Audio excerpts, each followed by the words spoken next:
Albert Einstein once said, everybody's a genius. But if you judge a fish by its ability to climb a tree, it will live its whole life believing that it is stupid. Ladies and gentlemen of the jury, today on trial we have modern day schooling. Glad you could come. Not only does he make fish climb trees, but also makes them climb down and do a 10-mile run. Tell me, school, are you proud of the things you've done? Turning millions of people into robots, do you find that fun? Do you realize how many kids relate to that fish swimming upstream in class, never finding their gifts, thinking they are stupid, believing they are useless? Well, the time has come, no more excuses. I call school to the stand and accuse him of killing creativity, individuality, and being intellectually abusive. He's an ancient institution that has outlived his usage. So, Your Honor, this concludes my opening statement, and if I may present the evidence of my case, I will prove it. Proceed. Exhibit A. Here's a modern day phone. Recognize it? Here's a phone from 150 years ago. Big difference, right? Stay with me. Here's a car from today, and here's a car from 150 years ago. Big difference, right? Well, get this. Here's a classroom of today, and here's a class we used 150 years ago. Now ain't that a shame? In literally more than a century, nothing has changed. Yet you claim to prepare students for the future? But with evidence like that, I must ask, do you prepare students for the future or the past?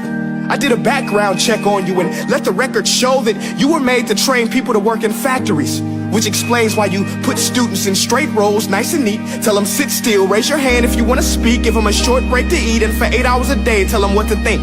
Oh, and make them compete to get an A letter which determines product quality, hence grade A of meat.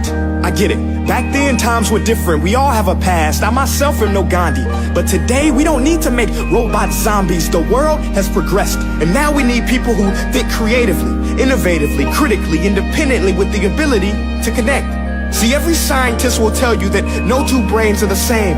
And every parent with 2 or more children will confirm that claim.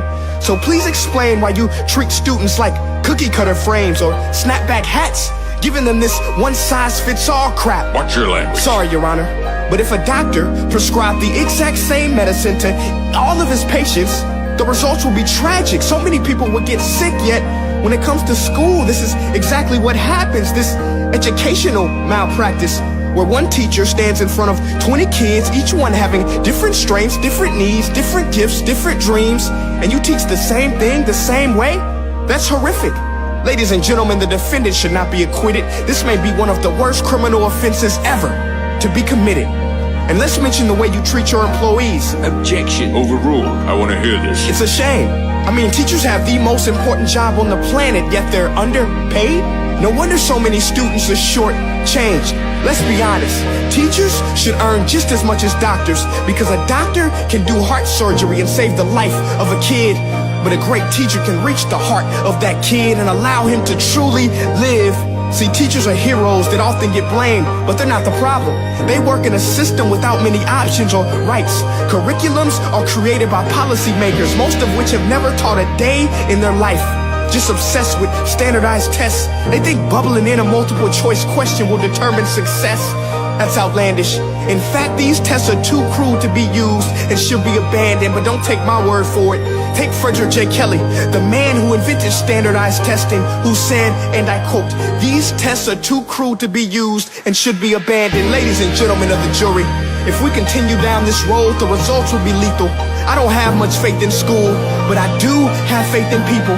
And if we can customize healthcare, cars, and Facebook pages, then it is our duty to do the same for education, to upgrade it, change it, do away with school spirit, because that's useless. Unless we're working to bring the spirit out of each and every student, that should be our task.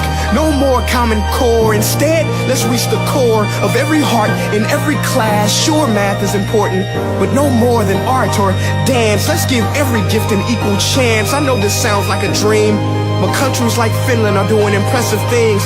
They have shorter school days. Teachers make a decent wage. Homework is non-existent, and they focus on collaboration instead of competition. But here's the kicker, boys and girls. Their educational system outperforms every other country in the world.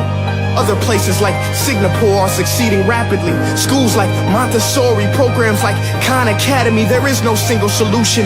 But let's get moving, because while students may be 20% of our population, they are 100% of our future. So let's attend to their dreams, and there's no telling what we can achieve. This is a world in which I believe, a world where fish are no longer forced to climb trees. I'll rest my case.